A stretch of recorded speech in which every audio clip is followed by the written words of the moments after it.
Dear student, good morning and afternoon और evening जब भी आप वीडियो देख रहे हो।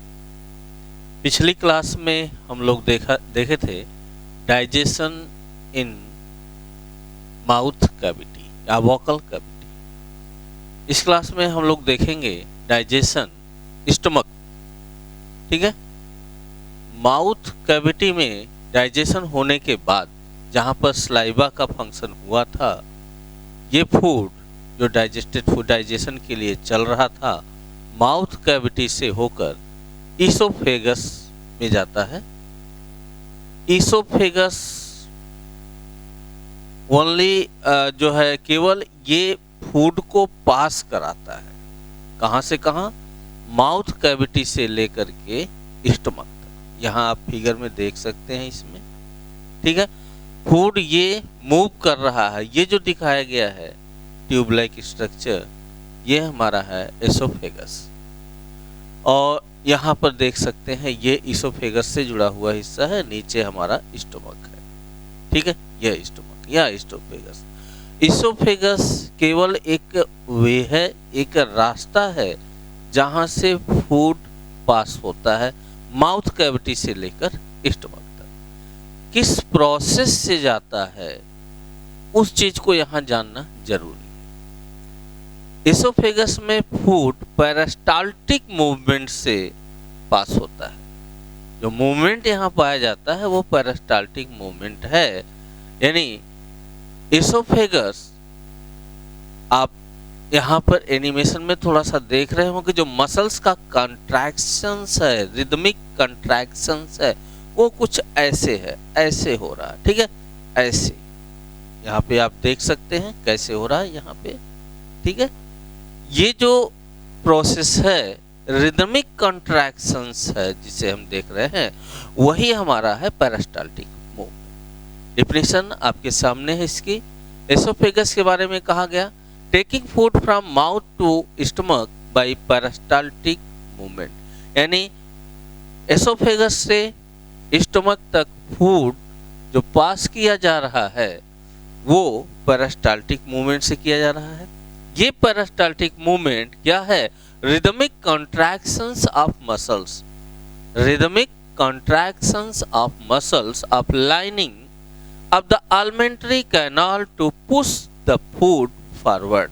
रिदमिक कंट्रैक्शंस है जो कि फूड को पुश कर रहा है फॉरवर्ड डायरेक्शन में और इजिली फूड पास हो जा रहा है स्टमक। अब फूड जो है जैसे ही स्टमक में आता है वैसे ही स्टमक के वॉल्स में कुछ ग्लैंड्स होती हैं जिसे हम गैस्ट्रिक ग्लैंड्स के रूप में जानते हैं। यानी जो ये स्टमक की वॉल है, जैसे ही फूड यहाँ इंटर करता है वैसे ही इसमें, इसकी वॉल में जो ग्लैंड्स है गैस्ट्रिक ग्लैंड, वो ग्लैंड्स गैस्ट्रिक जूस का सिक्रेशन करते। यानी कंपोनेंट अगर हम देखें गैस्ट्रिक ग्लैंड्स से सीक्रेट जूस का, तो कंपोनेंट्स में पहला आपको मिलेगा हाइड्रोक्लोरिक एसिड, दूसरा मिलेगा पेप्सिनोजेन, तीसरा है प्रोरेनिन और फोर्थ है म्यूकस। याद रखिए, कंपोनेंट जो गैस्ट्रिक जूस का है वो hydrochloric acid, pepsinogen, prorennin and mucus. एक एक को देखते हैं इसमें। अगर हम हाइड्रोक्लोरिक एसिड के फंक्शन को देखें तो आपको पता होना चाहिए ये चीज, हाइड्रोक्लोरिक एसिड एक एसिड है, एक एसिड है और वो जैसे ही फूड में मिलेगा वैसे ही फूड का मीडियम एसिडिक हो जाएगा। मींस यहाँ पर स्टमक में जो भी एक्टिविटी होनी है, जो भी डाइजेशन होना है फूड का, वो होगा एसिडिक मीडियम में। साथ ही साथ हाइड्रोक्लोरिक एसिड इनएक्टिव, यानी जो एक्टिव एंजाइम्स नहीं है पेप्सिनोजेन एंड प्रोरेनिन, उसको एक्टिव कराने में मदद करता है। मींस फूड जब एसिडिक होता है तो उसके एसिडिक होने की वजह से पेप्सिनोजेन और प्रोरेनिन एक्टिव होते हैं। पेप्सिनोजन एक्टिव पेप्सिन में कन्वर्ट होता है, प्रोरेनिन कन्वर्ट हो जाता है एक्टिव रेनिन में, वही दिया गया है। साथ ही साथ हाइड्रोक्लोरिक एसिड फूड के साथ अगर कोई जर्म आ गया है, कोई बैक्टीरिया आ गया है, कोई फंगस आ गया है, ये सारी चीजें आ गई हैं, तो उसको किल करने का भी काम करता है। ठीक है, देख लेते हैं क्या यहाँ पे लिखा है। It kills any germ that may have entered to the alimentary canal along with the food. It creates a acidic environment in the stomach by reducing the pH value which is required for the activation of pepsinogen into pepsin. ठीक है, जो pH value है उसको reduce कर देता है, जिससे कि जो फूड का मीडियम है वो एसिडिक हो जाता है, और इसी के चलते पेप्सिनोजन एक्टिव पेप्सिन में कन्वर्ट हो जाता है। इतनी बात क्लियर हो गई होगी। ठीक है, इसके अलावा म्यूकस है, म्यूकस कंपोनेंट के रूप में है। ये गैस्ट्रिक ग्लैंड को गैस्ट्रिक लाइनिंग को प्रोटेक्ट करता है, यानी स्टमक की जो इनर सरफेस है, स्टमक की इनर सरफेस जो है, ये इनर सरफेस जो अंदर साइड से है, इसको प्रोटेक्ट करता है। आपको पता होगा कि हाइड्रोक्लोरिक एसिड एक एसिड है, अगर वह हमारे स्किन पे पड़ जाए, वेट स्किन पे पड़ जाए, तो स्किन को जला डालता है, स्किन पर छाले पड़ जाते हैं और घाव पैदा कर देता है, प्रॉब्लम हो सकती है। अब ऐसे में हमारे स्टमक में बहुत सारा HCl सीक्रेट होता है डाइजेस्टिव जूस में, जो कि गैस्ट्रिक जूस होता है, उसे बहुत सारा HCl जो है सीक्रेट होता है।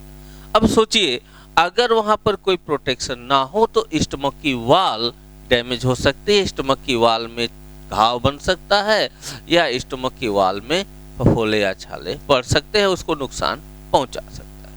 लेकिन इस समय जो म्यूकस है, म्यूकस वो इसी पर, जो ये इनर लाइनिंग है स्टमक की, इसी पर एक थिक लेयर के रूप में जम जाता है, थिक लेयर बना देता है। और ये थिक लेयर जो कि म्यूकस की बनी हुई है, वो प्रोटेक्ट करती है हाइड्रोक्लोरिक एसिड से। ठीक है, तो म्यूकस का क्वेश्चन भी आ जाता है कि म्यूकस का फंक्शन क्या है। तो म्यूकस जो है हमारे गैस्ट्रिक लाइनिंग को जो स्टमक की इनर सरफेस है, उसको प्रोटेक्ट करता है फ्रॉम हाइड्रोक्लोरिक एसिड। ठीक है, अब देखिए, जो यहाँ पे एसिडिक मीडियम के चलते पेप्सिनोजन एक्टिव पेप्सिन एंजाइम में कन्वर्ट हुआ है, वह एंजाइम करता क्या है? पेप्सिनोजन हाइड्रोक्लोरिक के द्वारा पेप्सिन में हाइड्रोक्लोरिक के चलते, हाइड्रोक्लोरिक है तो मीडियम एसिडिक हो गया, उसके चलते जो है एक्टिव पेप्सिन में कन्वर्ट हो गया, और पेप्सिन जो है ये प्रोटीन पर रिएक्शन करेगा या प्रोटीन का डाइजेशन करवाएगा। ये सब कैटलिस्ट है, एंजाइम्स जो यहाँ पे है डाइजेस्टिव एंजाइम हैं, ये कैटलिस्ट की तरह से होते हैं, बायोकैटलिस्ट के रूप में हम इसको कह सकते हैं। ठीक है, तो प्रोटीन को ये डाइजेस्ट करवाता है प्रोटियोजेज में। एनसीईआरटी में डायरेक्ट एमिनो एसिड में कन्वर्ट कर दिया गया है, वो अलग बात है। ये प्रोटीन को डाइजेस्ट करवाता है प्रोटियोजेज में, और फिर प्रोटियोजेज जब वाटर के साथ रिएक्शन करता है तो पेप्टोन्स बना लेता है। मींस पेप्सिन प्रोटीन को डाइजेस्ट करवा देता है पेप्टोन्स में। अभी फाइनल डाइजेशन नहीं हुआ, क्योंकि प्रोटीन बना हुआ होता है एमिनो एसिड से, और एमिनो एसिड में ही कन्वर्ट होगा तो फाइनल डाइजेशन होगा। बात क्लियर हो गई होगी इतनी?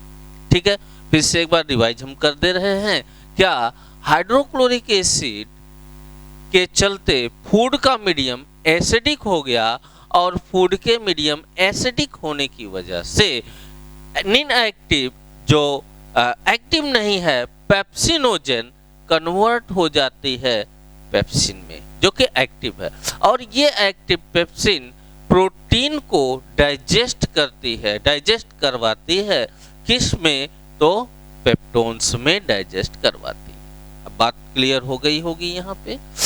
दूसरा, हाइड्रोक्लोरिक एसिड के चलते जब मीडियम फूड का एसिडिक हुआ तो प्रोरेनिन जो सीक्रेट हुआ था गैस्ट्रिक ग्लैंड से निकलने वाले गैस्ट्रिक जूस में था कंपोनेंट्स के रूप में प्रोरेनिन, वो भी इनएक्टिव फॉर्म में है, एक्टिव नहीं है, उसको भी एसिडिक मीडियम के चलते एक्टिव में हो जाना पड़ता है, यानी वो एसिडिक मीडियम के चलते प्रोरेनिन एक्टिव रेनिन में कन्वर्ट हो जाता है। और ये रेनिन जो मिल्क प्रोटीन है, बच्चे जब मिल्क लेते हैं, दूध पीते हैं, तो उस समय जो वो मिल्क लेते हैं उसकी प्रोटीन कैसिनोजन, इसकी प्रोटीन कैसिनोजन यहाँ पे लिखी हुई है, प्रोटीन कैसीन, कैसिनोजन नहीं कैसीन, कैसीन प्रोटीन, इसमें क्या है फिर से जान लीजिए।